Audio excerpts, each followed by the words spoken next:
비대면 서비스가 확대되면서 금융상품을 신청하는 방법도 다양해졌습니다. 예금의 경우 은행들이 모바일 가입 전용 상품을 내놓고 높은 금리를 제공하고 있습니다. 은행에 돈을 넣는 예금은 비대면으로 가입할 때 금리 혜택이 있었지만 은행이 돈을 빌려주는 대출은 창구에서 가입하는 게 가장 금리가 저렴했다고 합니다. 저축은행에서 현명하게 대출받을 방법을 이하라 기자가 설명해드립니다. 같은 저축은행에서 같은 상품으로 대출을 받아도 어느 경로를 통해 대출 신청을 했는지에 따라 금리가 달랐습니다. 금융감독원이 올해 1월부터 9월까지 저축은행 대출 금리를 조사해보니 가장 비싸게 대출을 받은 경로는 전화대출이었습니다.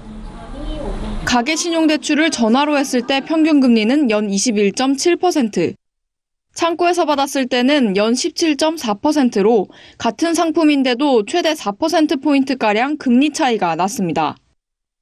가계담보대출의 평균 금리는 연 8.3%였는데 전화로 대출받은 경우 연 15%로 금리 차가 배 가까이 났습니다.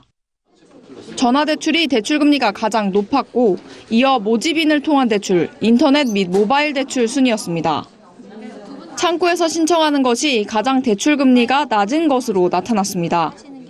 전화나 모집인을 통한 대출의 평균 금리가 높은 것은 대출 원가에 광고비나 모집인 수수료가 포함되기 때문입니다. 저축은행은 오늘부터 저축은행 모집 경로별 대출금리를 공개합니다.